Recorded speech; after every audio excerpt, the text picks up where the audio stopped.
This is a true story. The reconstructions are based on original cockpit voice recordings and eyewitness accounts.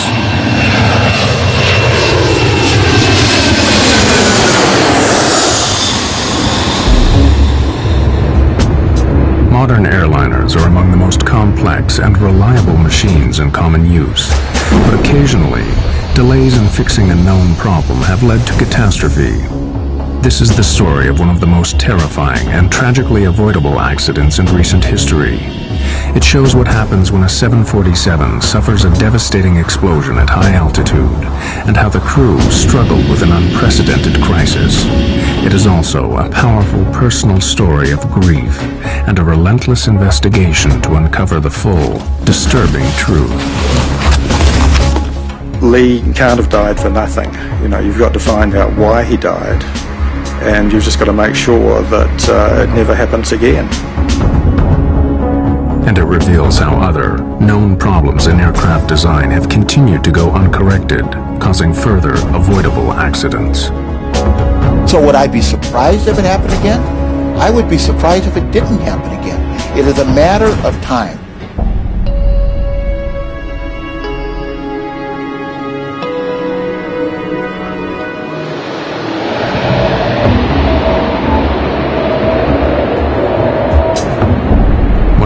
Shocking cases of a known design flaw being ignored for years finally took its toll on a United Airlines 747 bound from Honolulu to Auckland, New Zealand.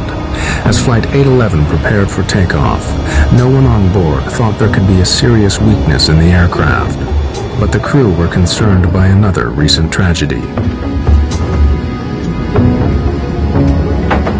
We were in the aftermath of Lockerbie, and I had instructed the crew to be particularly aware because it was a through flight from Los Angeles going through to New Zealand.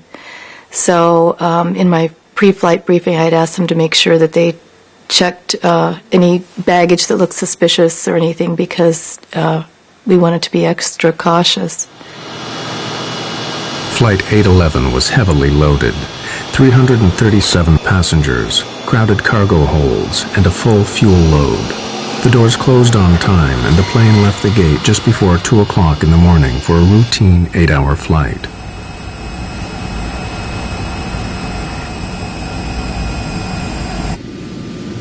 Well, we were going to New Zealand on vacation, someplace that we had really thought was interesting, and somebody had told us how beautiful it was, so this was kind of a dream come true. I was seated in what's called the upper deck. I hadn't had a vacation in 5 years. And I took all my Mileage Plus points from United Airlines, and I purchased a business class ticket to Auckland, New Zealand, and Sydney, Australia. I was going to finally make that dream vacation I'd always wanted, to get to Australia and lay on a beach somewhere and forget about airplanes, forget about accidents, and get this out of my mind for a while.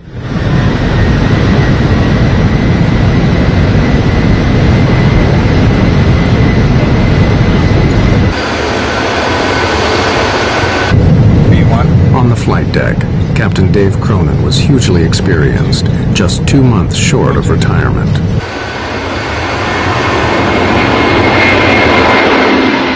I flew almost 35 years with United. I've got over 30,000 hours of flight time and just about everything, military as well as civilian. My co-pilot, our first officer, was Al Slater. And I've known Al at that time for probably 20 years. And the second officer, Mark Thomas, was the first time I had flown with him. But we got along real well. Tell them we can handle 33 if it's available. Okay. The pilots wanted to climb to 33,000 feet above the Pacific Ocean to avoid turbulence from bad weather. Looks like 196 put us direct. We did notice that there were thunderstorms 100 miles south, right on course, which was rather unusual for that time of night. So I left the seatbelt sign on. Captain Cronin's decision to keep people fastened in their seats would save the lives of many. We were still climbing out, and the seatbelt sign was still on, and just basically getting ready to serve beverages and then to tuck everyone in for the evening because it was going to be a long flight down to New Zealand. Okay, tell them we're going to detour over to the left. Center, United 811 Heavy, we're going to be detouring. Some weather here. It'll be to the left, of course. 100 miles from Honolulu, as Flight 811 climbed through 23,000 feet, a major malfunction was about to occur. There was now a huge air pressure difference between the inside and outside of the aircraft. Suddenly, passengers sitting just above and behind the cargo door heard a noise. Then there was kind of a grinding noise.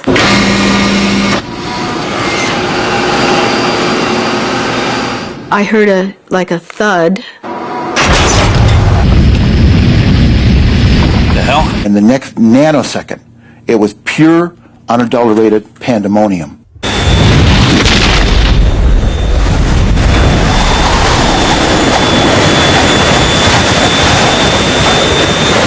We lost number 3. Going down. It looks like we've lost number 3 engine and we're descending rapidly. Coming back. The next thing I knew, I found myself on the stairwell, hanging onto the rungs, and I immediately knew it was an explosive decompression. The cargo door had torn off and ripped a huge section of the plane with it. The pressurized air inside blasted out with explosive force. I immediately thought of Lockerbie. We actually thought it was a bomb that went off. It was hell on earth.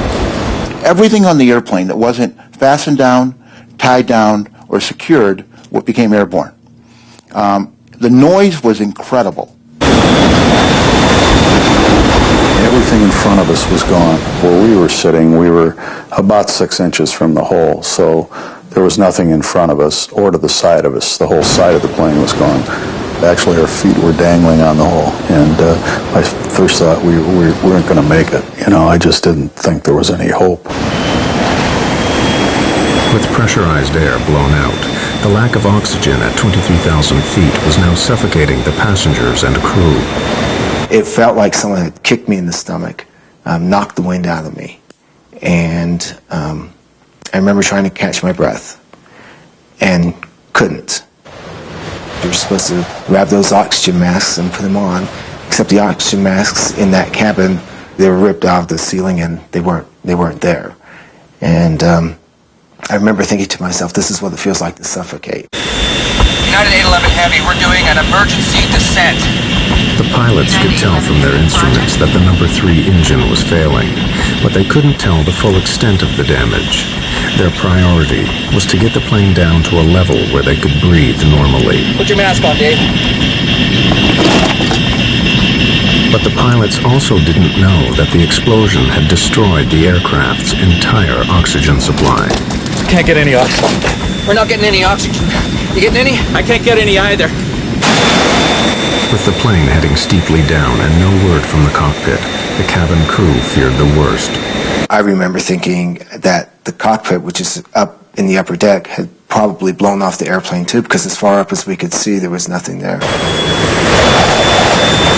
Now we're doing this nosedive. My next thought was, oh my God, we're just going straight down. We're going to crash into the sea. With its airframe ruptured, severe damage to the right wing and engines, and the crew forcing it down in an emergency descent, the problems on Flight 811 had only just begun.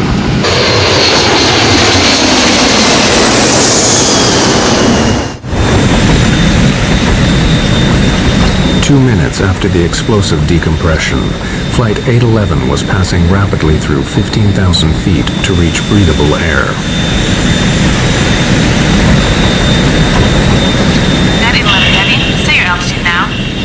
Leaving 15. United 811 Heavy, we're out of 15.5. United 11, roger. I think we blew a door or something. Tell a flight attendant to get prepared for an evacuation. The crew finally began to level out at a safer altitude, but they now faced a barrage of problems. The most immediate was the disintegration of the number 3 engine nearest to the explosion. We don't have any fire indications? I don't have anything. Okay, we lost number 3. Let's shut it down. There's no M1. Yeah, okay. Ready for number 3 shutdown checklist. Number 3. Before you shut down number 3, the generator went off. Looks all right to try it now.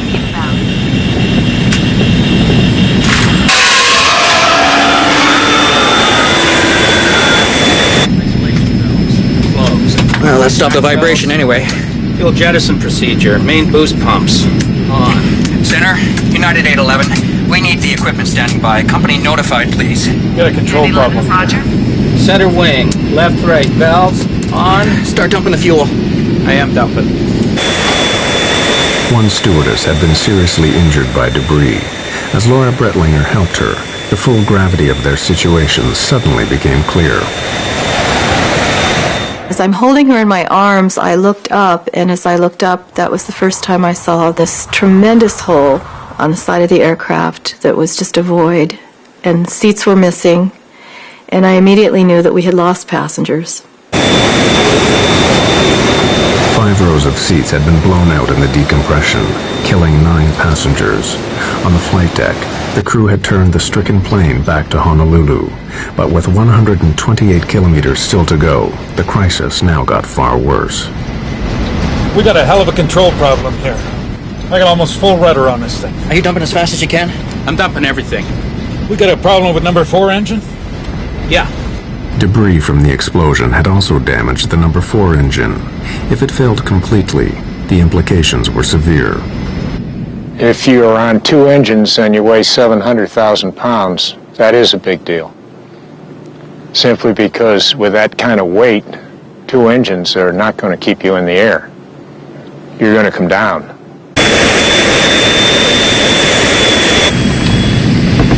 Can you maintain 240? Yeah, just barely.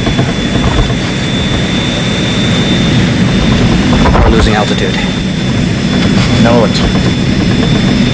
Center, United 811 Heavy. Do you have a fix on us? Affirmative, sir. I have you on radar. Okay, we've lost engine number 3, and we don't have full power on engine number 4. We can't hold altitude right now. We're dumping fuel, so... United 811 Heavy, roger. I show you 60 miles south of Honolulu at this time. Roger. I haven't talked to anybody yet. I can't get to him. You want me to go downstairs and take a look? Yeah, let's see what's happening down there. I think we lost a compressor, but... Can't hold altitude. Yeah, I told him that we're What's gonna... the max on there? I got takeoff power on this thing. Whatever you need, Captain.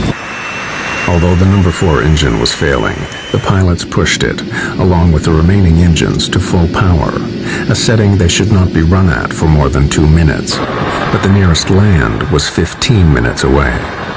I look out the window on the right-hand side, and I see flames, big flames. And I know what flames in the engine means. It's not good. The pilots were unaware that number 4 engine was now on fire. You got 250 knots now. That's good. 7,000. Yeah, we're getting more rumble. Watch your heading. Watch your heading. You want to go direct Honolulu. Okay, I'm going to go downstairs and see what the hell is going on. Yeah. Go ahead and run down and see what's happening. I saw the flight engineer descend down the stairwell. And when I saw him, my relief was, oh my God, they're alive. And there was a huge sense of relief for me. He saw the hole, turned as white as a sheet, and I screamed to him, "Dear God, please get us down."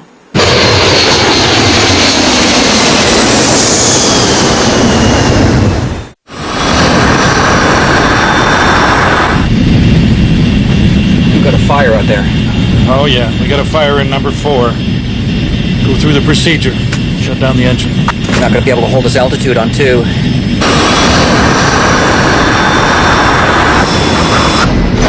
We got a fire on the right side. We're on 2 engines now. The whole right side, it's just gone from about the one right back to it's just open. You're just looking outside. What do you mean? It looks like a bomb. Fuselage? Yeah, the fuselage, it's just open. Okay, it looks like we got a bomb that went off on the right side. The whole right side is gone. Yeah, from about the one right back to, Anybody? some people are probably gone. I don't know. I knew that we had lost people. I didn't know how many. In fact, I didn't know until the next day how many were lost. But you know, it's a terrible thing when you're a captain of an airplane and you lose passengers.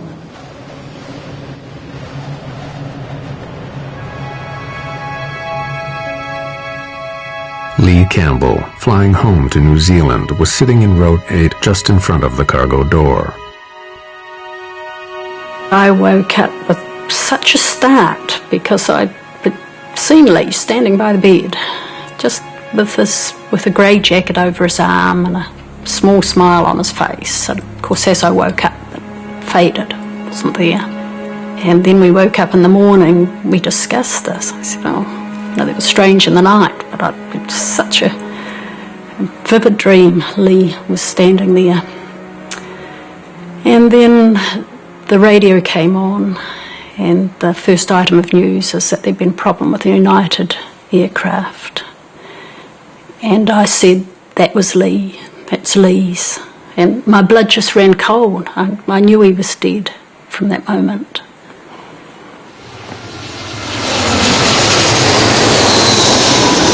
Center, do you read? We evidently had a bomb or something. A big section of the right side of the airplane is missing. 9811 Heavy, roger. I wouldn't go any faster than I had to because that hole, I mean, I wouldn't get it over 250 knots because that's a big... Okay, what's our stall speed? I wouldn't go below 240. Yeah. I don't know if we're going to make this. We didn't know that we were going to make it back. So we were actually preparing to ditch that airplane at night in the Pacific Ocean, which has never been done before. In the cabin, the crew prepared for the worst. My training kicked in and got up from my jump seat and started instructing the crew. We have to prepare the cabin. We have to, prepare for a ditching, which I thought was inevitable. You're running around getting life vests on, and I do remember thinking, I'm not sure this is going to matter, because when we hit the water, I just imagine the plane's going to split apart. I knew that if we hit the water, it'd be tantamount to hitting the ground, and there would be very few, if any, survivors. So my mind went to the things that meant something to me, and at that point in my life, it was my son. Believing they were going to die, one passenger took these photographs in the hope they'd be found in the wreckage and give clues to the cause of the crash. For 15 minutes, the plane steadily lost altitude. Then at 4,000 feet, the first glimmer of hope. After an imponderable time, I remember one of the passengers began to point out one of the windows on the right side. And everybody looked. And we looked through this little window from wherever we were, and we could see a point of light. And another point of light. And another point. And pretty soon, you could make out a coastline. Okay, I got lights over here. Okay. Okay, we're at 4. We're 21 miles out. We're in good shape. But the danger was far from over. At Honolulu Airport, an emergency was declared. All other aircraft were diverted, and the rescue services prepared for the crash landing of a fully loaded airliner. Hey, you want to give me some speeds? Yeah, 150 is going to be your 2-engine. Use a 160. Souls on board if you have it. Okay, souls on board. 160 is the minimum. Stand by, United 811 Heavy. I don't know how many's on board. 200 and, I don't have the paperwork in front of me here. We're too busy right now. 200 and something. 6 minutes from the airport, the crew now had to slow down the overweight plane for landing. But the effect of this was unknown. What's going to happen when I start coming out with flaps and landing gear? We're either going to land on the airport, in the water, or downtown Honolulu. Okay, we'll try 10. Okay, inboards are coming to 10. How do the controls feel? All right so far. But the flaps were damaged and could not fully extend. This meant that Flight 811 would have to land dangerously fast. You have 811 Heavy. Do you have the airport in sight? It's over here to the right, Captain. Okay. Okay, we have the airport. United 811 Heavy. 811 is clear to land 8 left. Equipment standing by. Wind 05012. Clear to land. 8 left, United 811 Heavy. As the unstable 747 lined up for landing, the pilots knew they would only have one chance. But even if they got it on the runway, the nagging question remained. Would the stress of impact cause the damaged and overweight aircraft to disintegrate?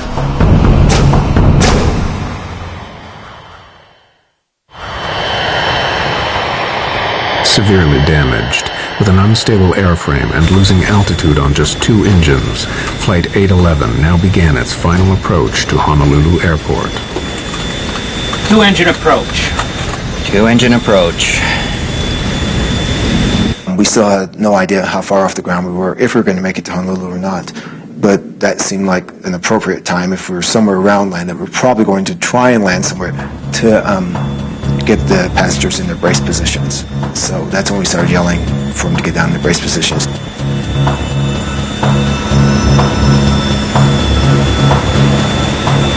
Every molecule in my body combined to express, get this damn airplane on the ground. Well, how are we doing on the hydraulics? Hydraulics are good. You got brakes? Normal hydraulics. So we got brakes, but you're only going to have reversing on 1 and 2. Though I thought maybe there was a chance that we were going to actually be able to attempt to land, the thought came to my mind, what happens now? Do we, on impact, do we explode? Do we fall out this huge hole? Despite dumping fuel, the aircraft was still critically overweight, but without full flaps to keep it in the air. It had to approach fast. 1,000 down. The danger was that the undercarriage could shear off and the plane break up. Top nav high. 190.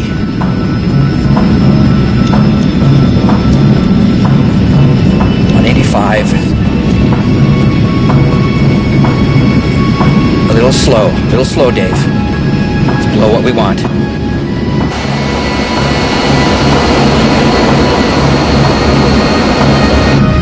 Coming up on the glide slope.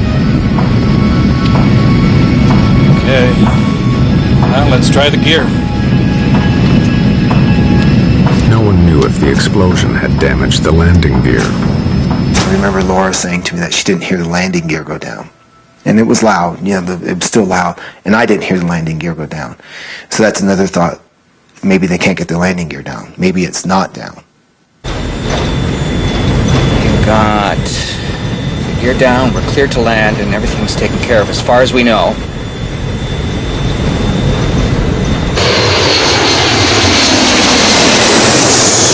$200.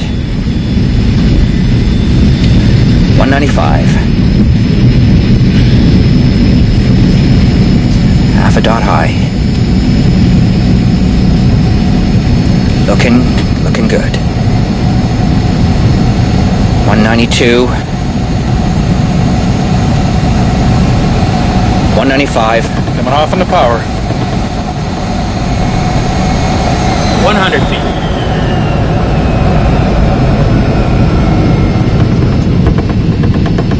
50 feet.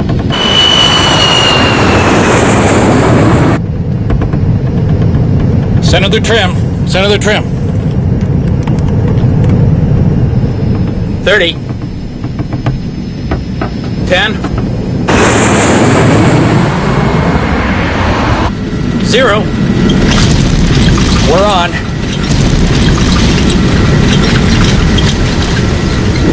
Gear's holding. We landed. It felt fast. And that was my next concern, is that we weren't going to stop at the end of the runway, that we were just going to keep going.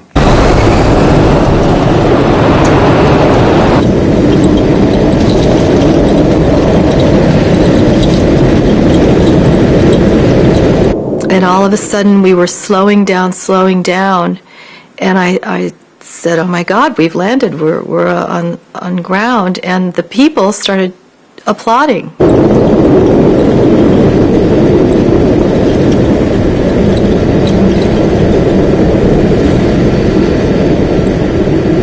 Probably the best landing I've ever made. When we finally stopped on the runway, we deployed all 10 chutes, and the flight attendants evacuated all the passengers. It's amazing how fast everyone went. My understanding is like less than 45 seconds, 330 people were off the airplane. We were probably 20 feet off the ground, and I would have stepped out of the airplane without a slide. I wanted to get off so bad. When we got all our switches off, I ran through the airplane, made sure there was no one else on the airplane, came up to the door one left, and went down the slide, and I came around the front, and I saw that humongous hole in the side, and I just couldn't believe it.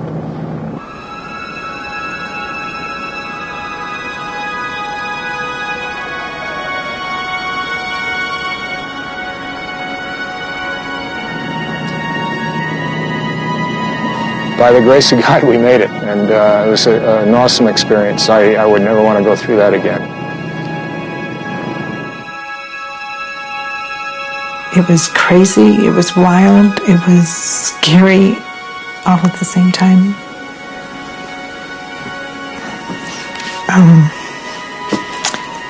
I just thought that was the end, that we were going to die. I mean, that was my first thought, that this is the end.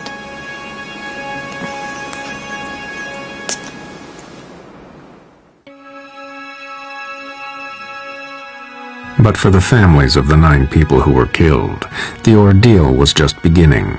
Kevin and Susan Campbell's son, Lee, had been flying home. About 3 o'clock in the afternoon, I think they said that there was no New Zealanders involved, but we just knew that it was Lee. And then about, I suppose, a quarter of an hour later, we got a phone call from Chicago, and they just said that they regret to inform us that our son was missing, presumed dead. And I guess about another hour after that, a policeman arrived at the door, and he took one look at us, and he says, "I can see that you've had the news." So it was just an awful day. And it certainly didn't get much better for a long time.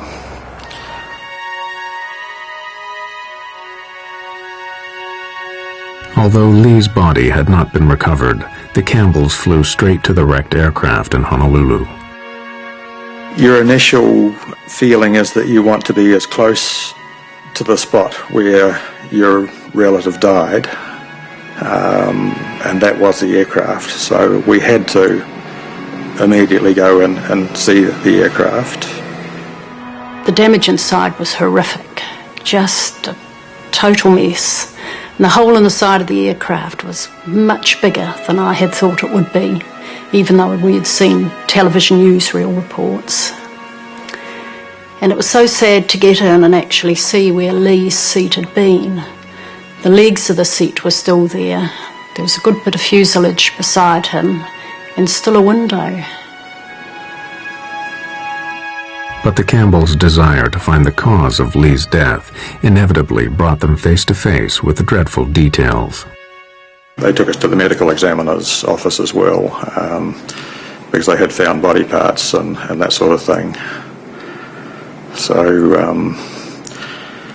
they didn't actually show us the body parts, but they showed us bits and pieces that they had recovered from the engines, and we got the medical examiner's report on what they had recovered.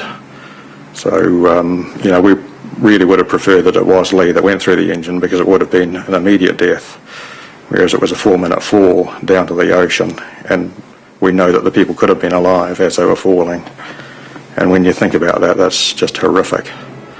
As it became clear that their son's body would never be found, the Campbells' need to find the cause of the accident that killed him grew stronger. Lee can't have died for nothing. You know, you've got to find out why he died, and you've just got to make sure that it never happens again. The Campbells embarked on a relentless personal investigation that would last nearly 2 years. But the loss of their son meant they would stop at nothing to uncover the truth.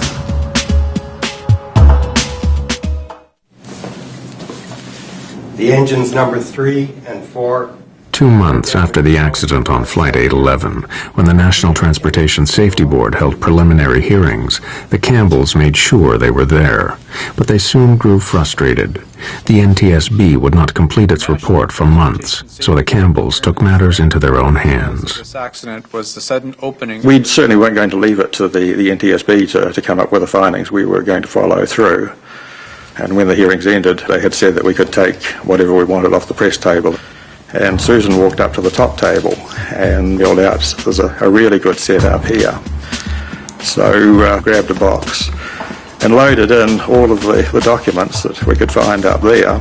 Kevin's the most honest of people I know, but here he was taking something that we hadn't specifically been told we could take. And we're heading out the door just as the NTSB were arriving back in with the trolley to pick up all their documents. So we were out the door and into a taxi and gone.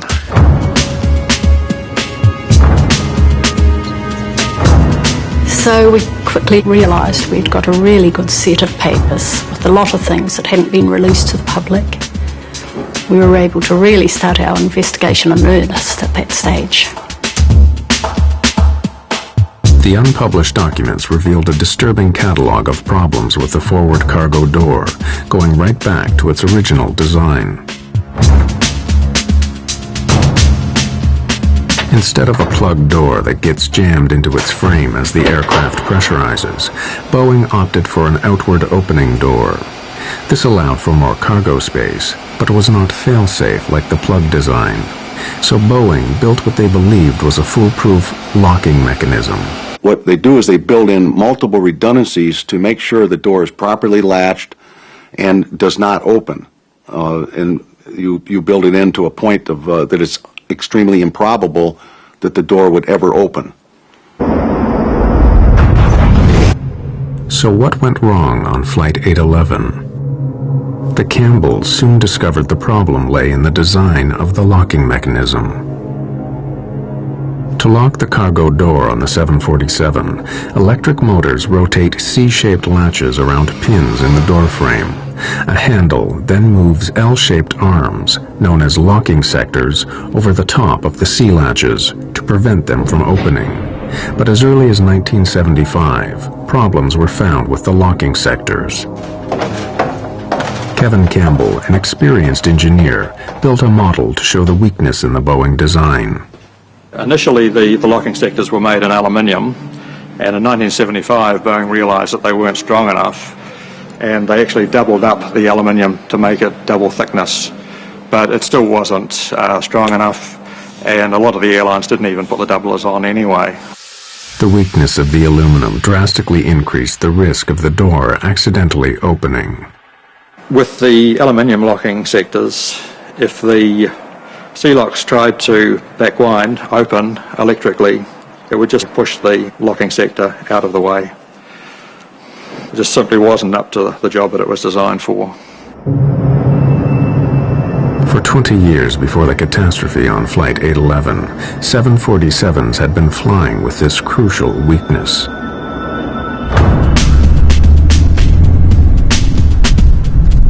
The Campbells wondered what else remained to be revealed.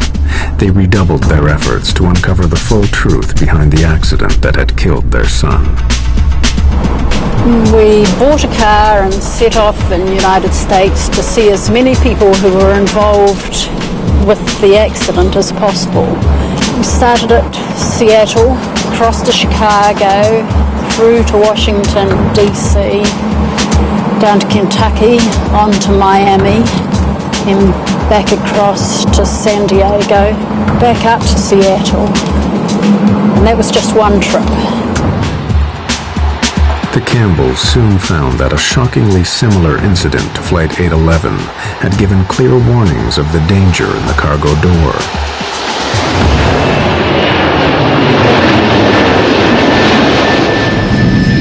1987, 2 years before Flight 811, a Pan Am 747 had been climbing out of Heathrow when it failed to pressurize at 20,000 feet. The pilots had to turn back. When they got back to Heathrow, they found that the door was hanging open 1.5 inches at the bottom, and all of the locks were open.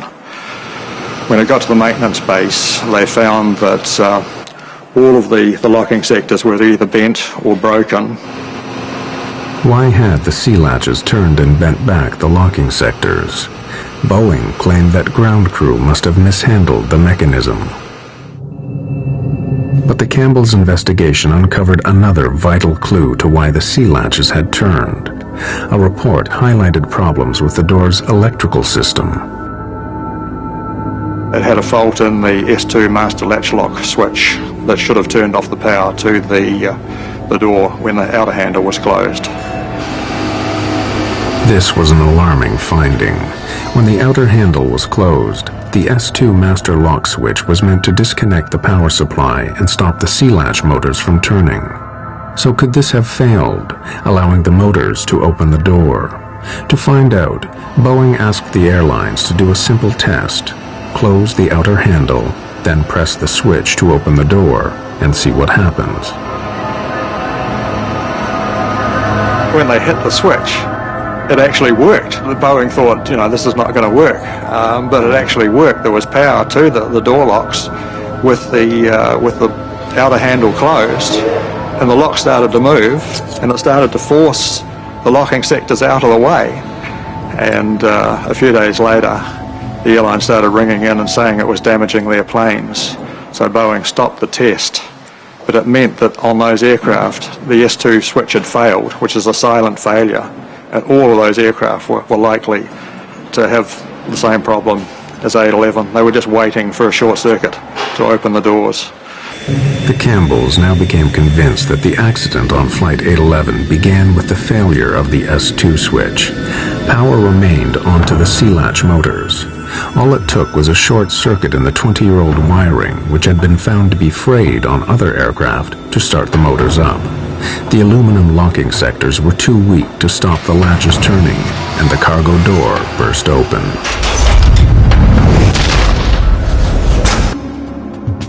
The National Transportation Safety Board determines that After a year of investigation, the NTSB had a different version of the events. The Campbells were in for a shock.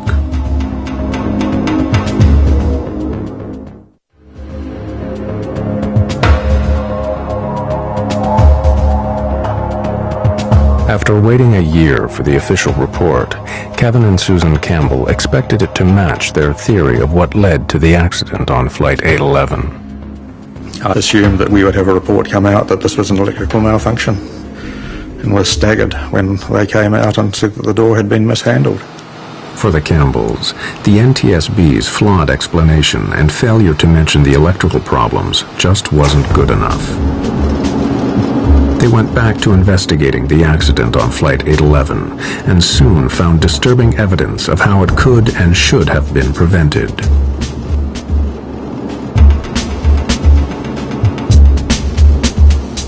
After the Pan Am incident in 1987, it turned out that Boeing had issued a directive to the airlines on how to correct the weak aluminum locking sectors. The airworthiness directive that came out was to replace the aluminum sectors with steel sectors that could not be bent.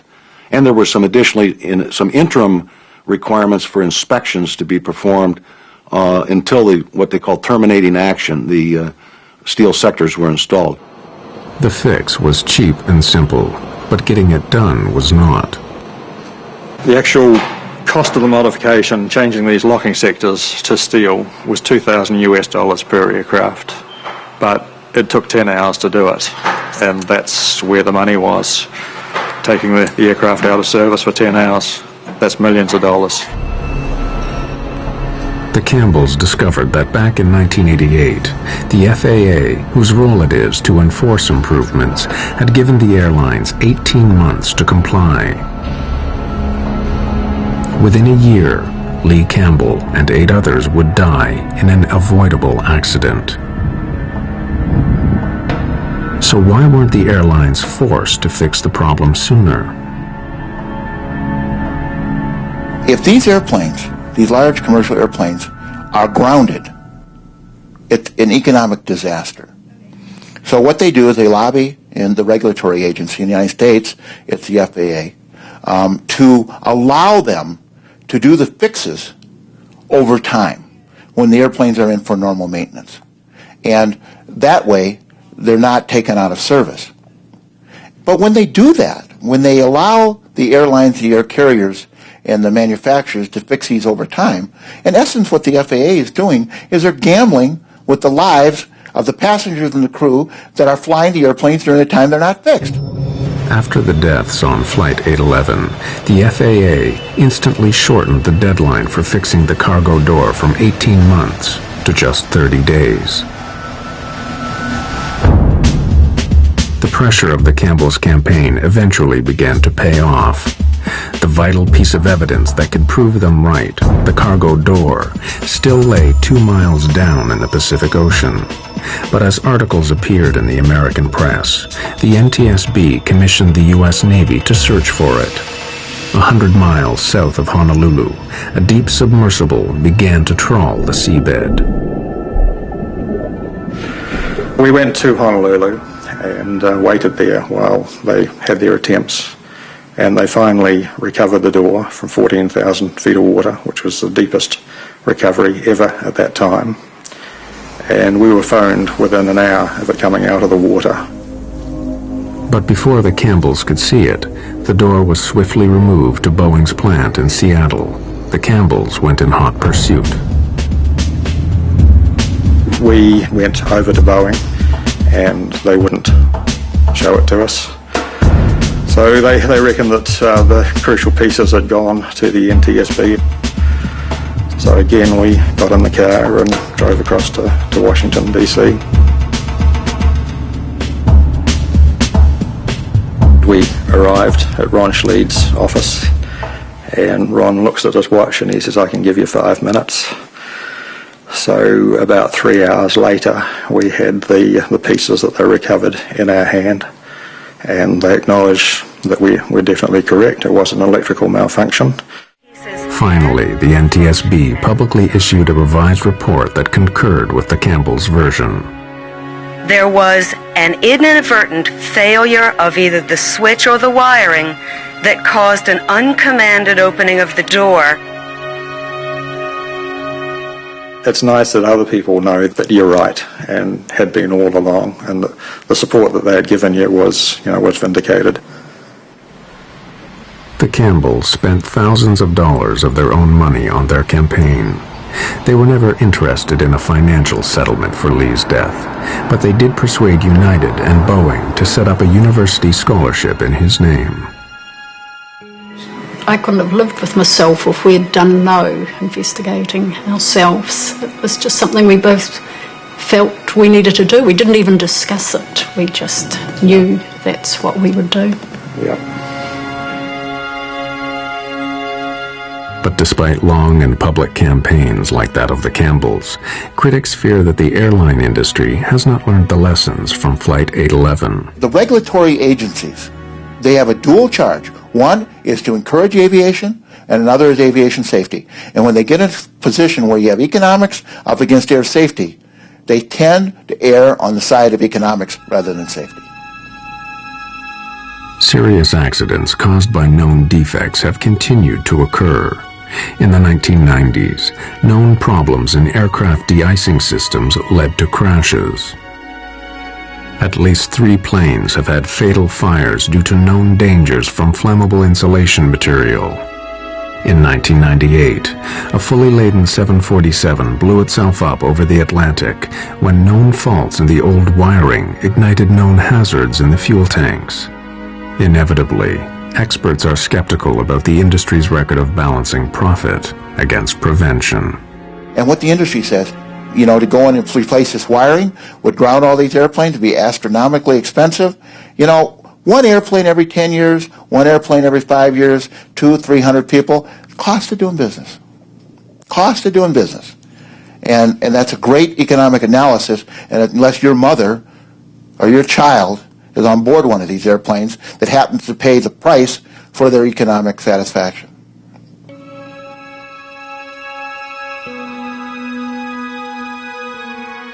For some of the survivors of Flight 811, the cost has been heavy.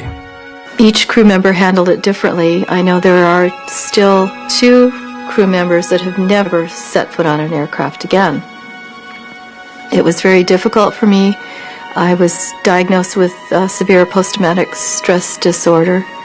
You can't reason, you can't think. Making the slightest decision is very difficult. You're just at a total loss. So it was very difficult to cope with. Worn traditions and ever-changing cultures, these are stories about you and me. They are undeniably about Asia.